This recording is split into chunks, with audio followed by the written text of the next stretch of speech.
Hello everyone. If you are coming from the article about this deck, then welcome. And if you are just randomly here from YouTube, maybe you're still subscribed to my channel, which has been gathering dust for a very long time, welcome to you as well. You can find the article, which this video is sort of a part of, in the description. And I recommend checking it out if you want to learn about the deck, because I'm not doing like a full guide or anything in this video. I'm just showing you guys how to combo off, because it can be a little bit hard to visualize. Just it's hard to like explain this combo fully just with words, you know. So I thought I'd make a video. I generally do make a video when I'm making articles about like these really complicated combo decks. Gosh, Sparky's interacting with me. I didn't even consider that, but it's fine.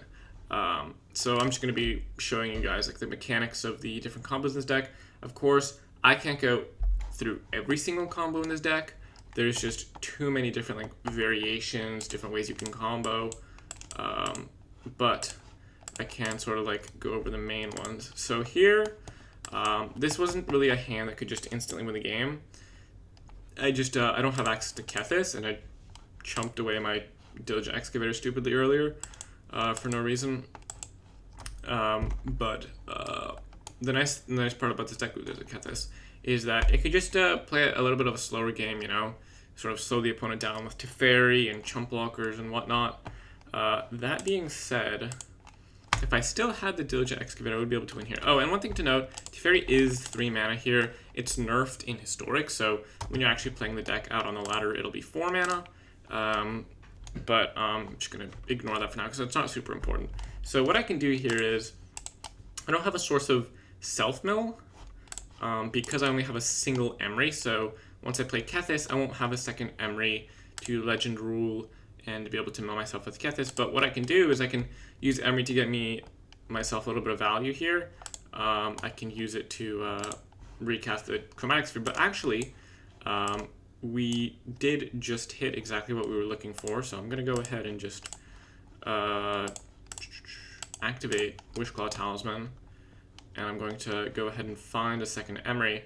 And so as I was talking about in the article, if you've read the section about the article about the combo before watching the video, awkward. I actually don't have black mana. I messed this up. Okay, fine. We'll do this next turn. That's just me being a little bit distracted because I'm talking and playing at the same time. It's fine.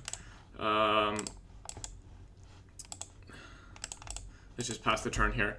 But basically the absolute minimum you need for the combo is 2 Mox Amber, so you've got 1 in the graveyard and 1 in play, and 2 Emery, so you've got 1 in play and 1 in the graveyard, and a Kethis. I don't need the Teferi, so I'll just let it die. And so what we're going to do here is play Kethis, and then what you want to do is I'm just going to tap this Amber for mana and play the Mox Amber. You don't have to do this. You can always sacrifice the Summoning Sick Emery, but I'm like a little bit worried that I'll mess that up. So just to be safe, I'm making sure that I've already gotten value out of my Emery. And now what I'm going to do here, I activate Kethis, exile 2 legendary cards, and this lets me cast all the legendary cards in my graveyard. So I'm going to start off by casting Emery, and Emery's going to mill me for 4 for 1 mana. So I've got 1 artifact in play, and Kethis discounts it from 3 all the way down to 1. And then I'm going to be playing this Mox Amber from my graveyard, which nets 1 mana. So as you can see, I spent 1 mana, and I also got back 1 mana, and all I did was just mill 4 cards at the cost of exiling 2 legendary cards from my graveyard. So I could just do this repeatedly over and over again. This deck has 31 legendaries, so theoretically you should just be going completely even.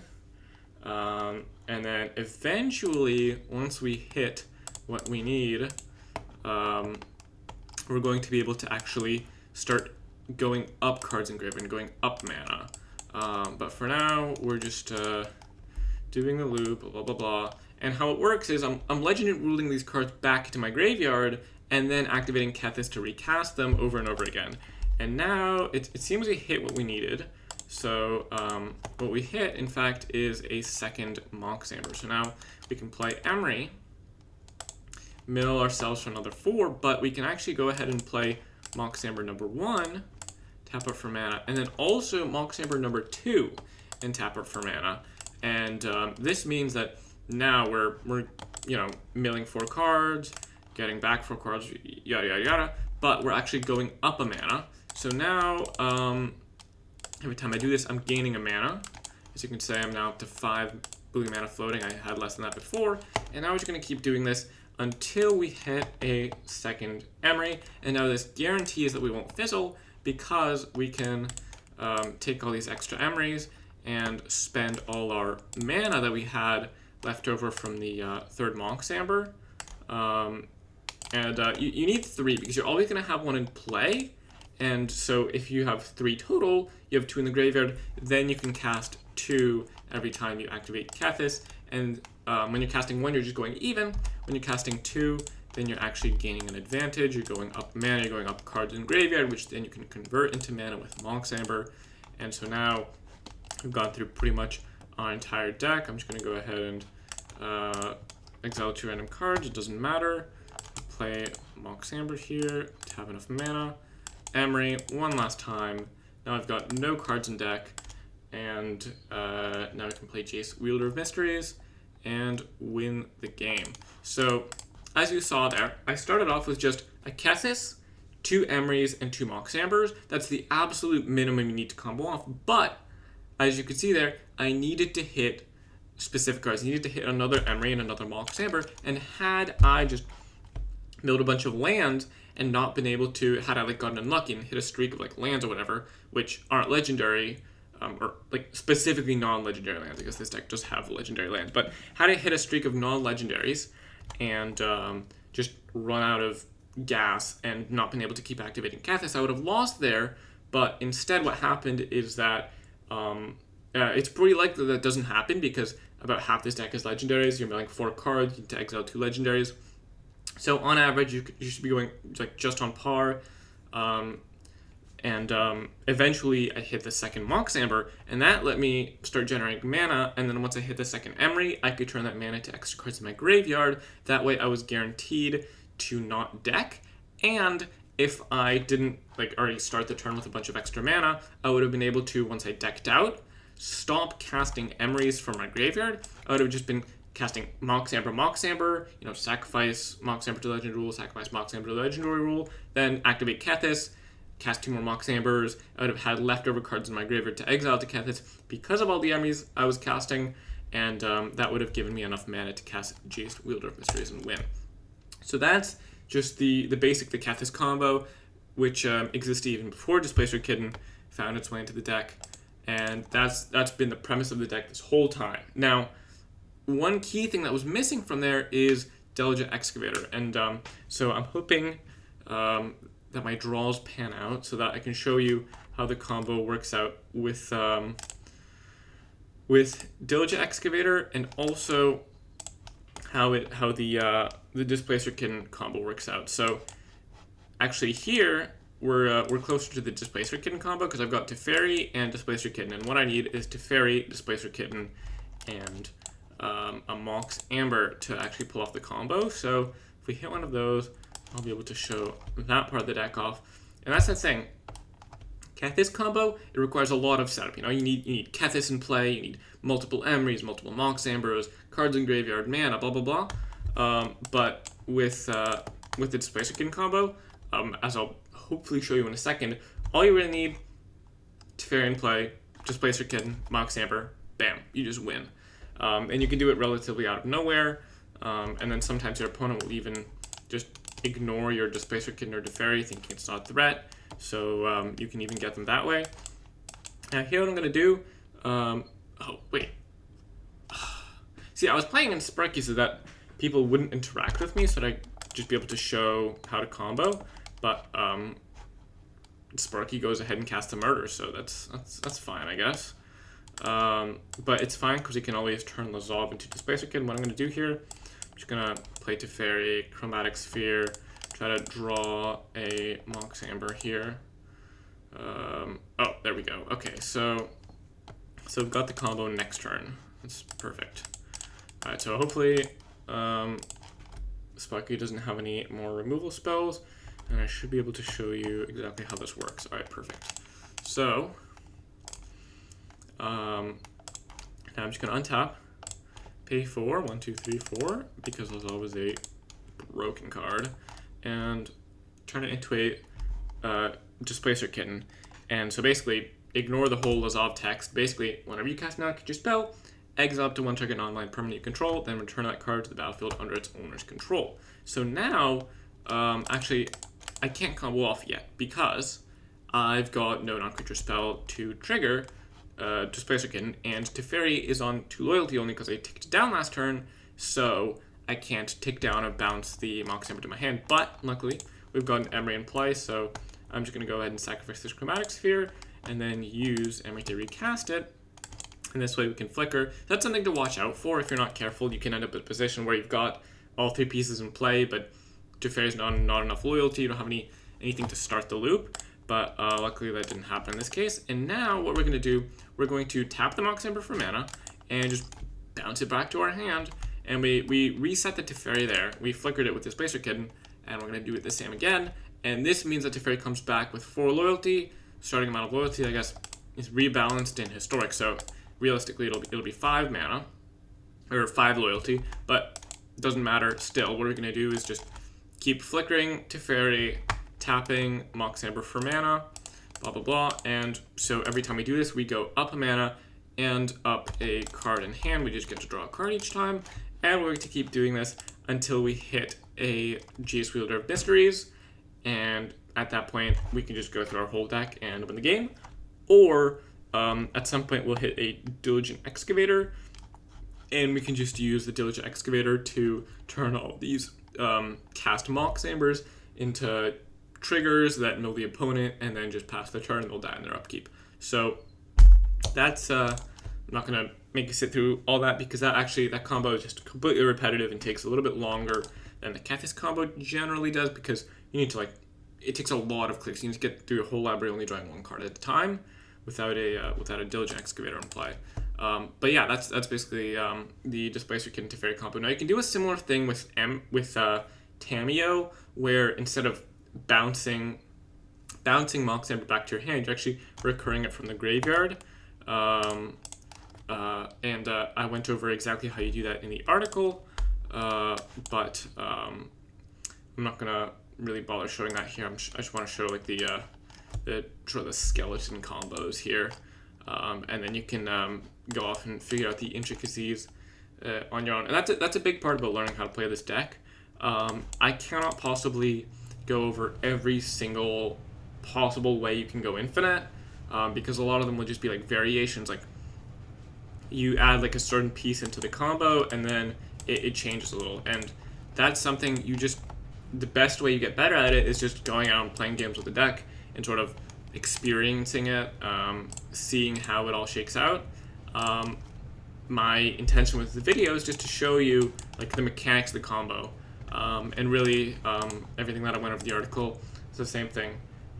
It's just getting you familiar with the deck so that you load up Arena, you craft this deck, you play, you click play, and you're not surrounded a giant pile of cards with a bunch of text, and you have just no idea what's going on, and you're hopelessly confused. So I'm just gonna try to help you know what to look out for. All right, so perfect.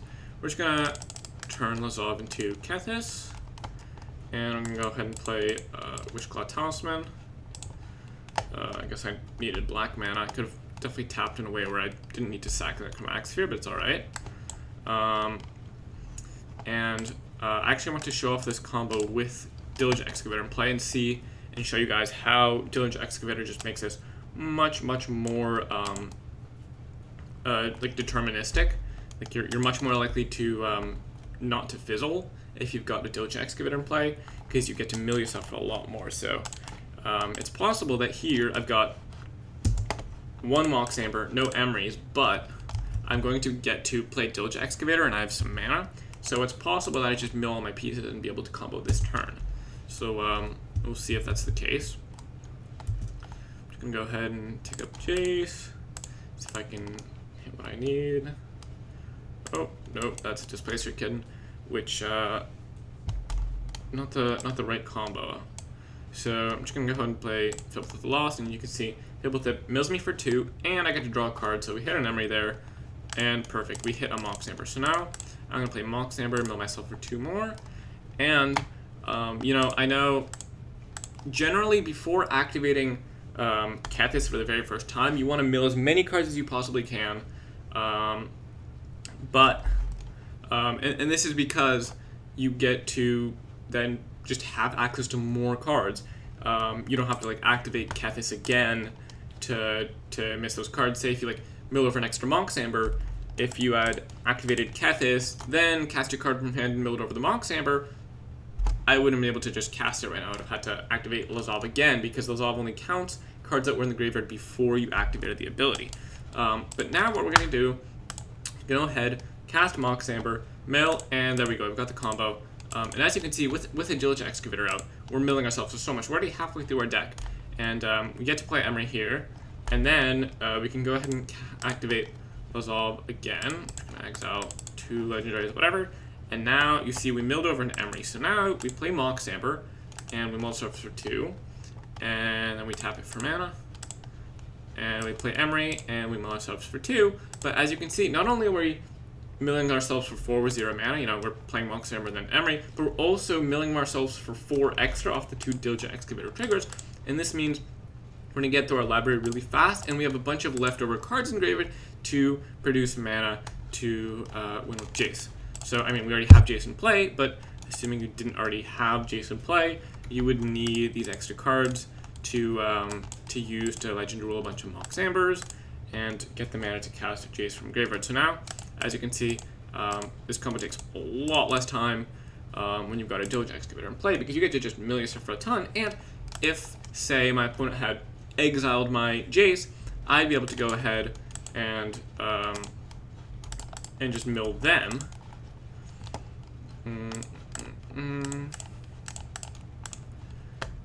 I'd be able to like go ahead and play Mox Amber, target my opponent, and do that about 23 more times, and then just pass the turn. They'd be dead on their upkeep. But I am not going to force you to sit through all that. Instead, I'm just going to play a couple more Mox Ambers. I could have played an Emery actually to him a little faster. Oh, wait, I forgot what I was doing. Mill myself, play Emery, mill myself for 6. Now cards in graveyard. I've already got my Jace in play. Make sure not to do this without a Jace in play, but now that I've got no cards in deck, I'm going to go ahead and cast Filled with the Lost, draw a card, and Jace means that instead of losing the game, I win the game. Alright, there we go. So yeah, those are just, I mean, I went through the Kethis combo and the Kethis combo with Displacer Excavator. As you can see, it's much easier and faster and more likely to succeed if you're comboing with a Displacer Excavator to play, but you can still do it without one. It's just this sort of like added bonus that's pretty synergistic. And I showed you the Displacer Kitten combo, and really, in some games, you're just going to have one or the other, and then in some games you can, you know, play Teferi, and then they're forced to like kill the Teferi, and then because if you don't, you win with Displacer Kitten, and then they're spending all these resources killing Teferi. You can use that extra time and win with Kethis, or vice versa, you know. So there's like a lot of advantage to having these 2 different combos, which you can utilize. All right, so that's gonna be it for the video. If there's something you didn't understand here, and I didn't cover in the article, you have any questions, comments, concerns, anything you want to tell me, you can let me know in the comments of this video, on Twitter, on the MTG8 Discord. You can send me a letter if you find my address somehow. I've put all that in the conclusion of the article, so just go ahead and check that out if you want to get a hold of me, or just, you know, scroll down comment section. Thank you so much for watching, and the article is linked in the description if you didn't come here from it. Thank you very much, and yeah, good luck in your games.